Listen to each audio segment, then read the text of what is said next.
Ang video na ito mga kabayan ay tungkol po sa pampakinis ng balat kasi po ay puro peklat po ako, nasunog po ako mga kabayan, no? Sa pinuntahan kong mga lugar, ang dami ko pong patches na kwan. Kaya kailangan po, masyado nang mamantsa siguro itong balat ko, kaya kailangan linisan ko po. Kaya wag po sana ninyong kalimutan na paki-share ang video na ito, like at share para malaman po ng ating mga kaubayan ang kahalagahan ng halamang gamot na ito na pampakinis sa balat, at isa pa po para lalo po akong kaganahan na magpalabas ng mga videos mga kaubayan. Ito po yung papaya. Tapusin nyo po ang video na ito mga kaubayan para makita nyo po kung paano po gagawin na pampakinis ng balat. Pipitpitin ko po ito at kakatasin ko po ito mga kaubayan. Ito, nakatas ko na siya mga kaubayan. Ito na po siya. Ito na po yung katas niya. Saglit lamang po para maibaba ko itong video. Ito na po yung katas niya mga kaubayan. Ito. Yan po. Ang proseso ng paggamit nito, yung katas niya na yan, ayan po ang ginagamit ko. Yan po.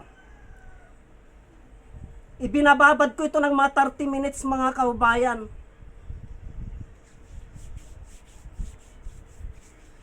Pampatanggal po ng mantsa ng katawan. At ibinababad ko po ng 30 minutes ito. Mga kaubayan, mahal, may tao?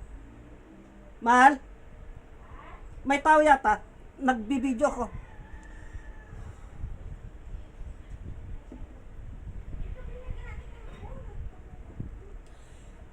Ito po ay yung katas niya po, ayan po ang ginagamit ko. Ikinukuskus ko pong ganyan yan. Yan. Pampatanggal po ng mantsa ng katawan.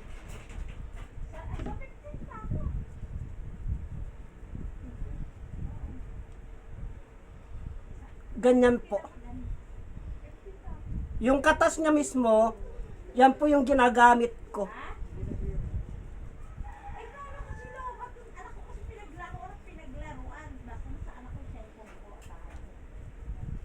Yan po.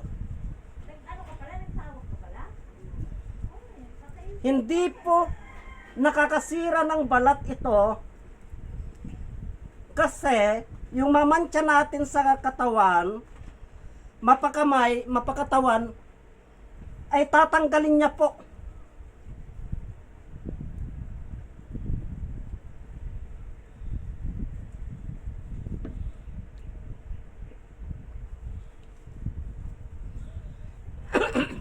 Kasi sa ilang araw po akong nababad ng mga sa aking mga pinupuntahan ay parang kumapal po ang balat ko.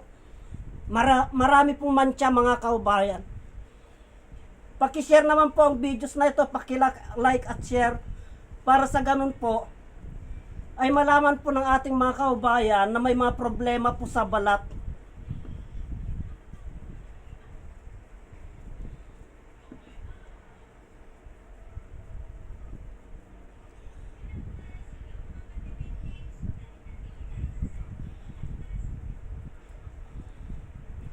Ganyan lamang po. Mismong katas niya po ang gagamitin nyo.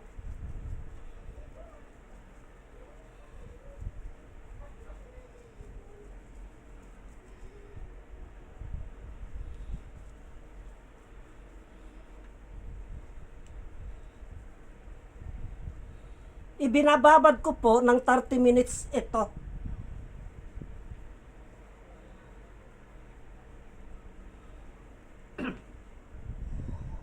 Ganyan po, kahit sa kamay po mga kaubayan, yung katas niya po, yung katas niya, yun po ang gagamitin ninyo. At ang pang-brush ninyo, yung mismong, ito mismo, Yan po ang pang-brush ninyo. Isawsaw ninyong ganyan yan. Isawsaw ninyong ganyan. Sa kanyo ganyan.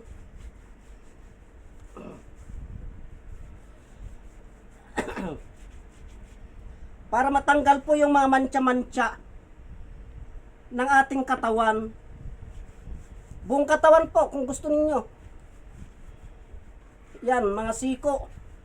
Kasi yan ang mga madalas mangitim.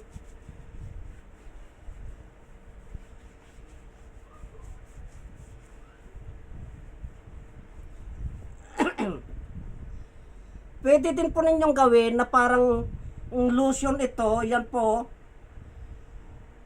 Yan po.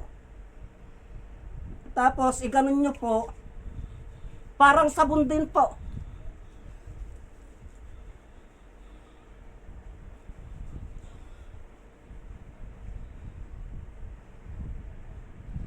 Parang sabon din po yan mga kaubayan na iminamassage ninyong ganyan.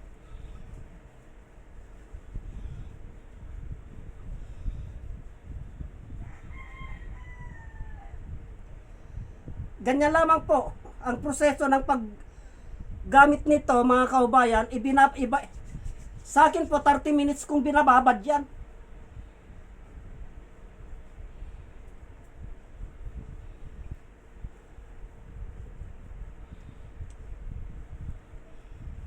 Bago ko po siya banlawan, ay nakababad po ng 30 minutes yan.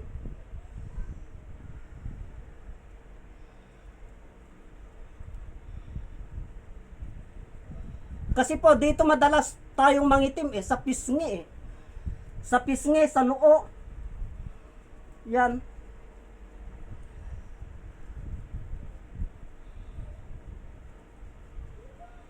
Tapos dito sa leeg. Hanggang tainga.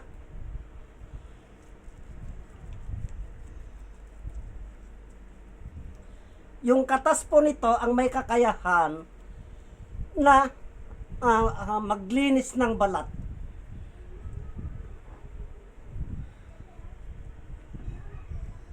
Tapos po, itong mga tira-tira na ganyan, pwede na ninyong ikuskus dyan. Bahala po kayo kung ilang minuto nyo po ibababad. Sa akin, 30 minutes eh. Yung iba naman natin mga kabayan, mga 15 minutes lang o 10 minutes.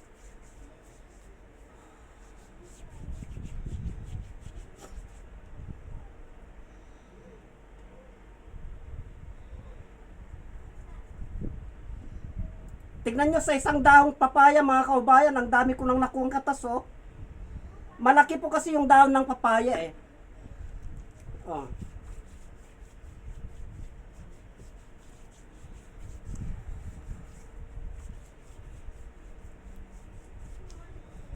Yan po.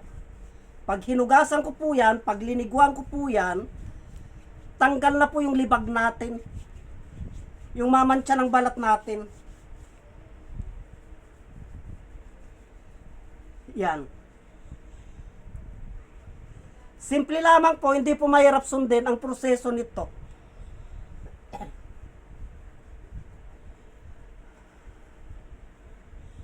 O, ganun lamang po, ibababad ko na po na ganyan yan. Tapos maya-maya po, maliligo na ako. Kaya, yung mga gustong magpakinis po ng balat, ganyan lamang po. Hanggang dito na lamang po at marami pong salamat.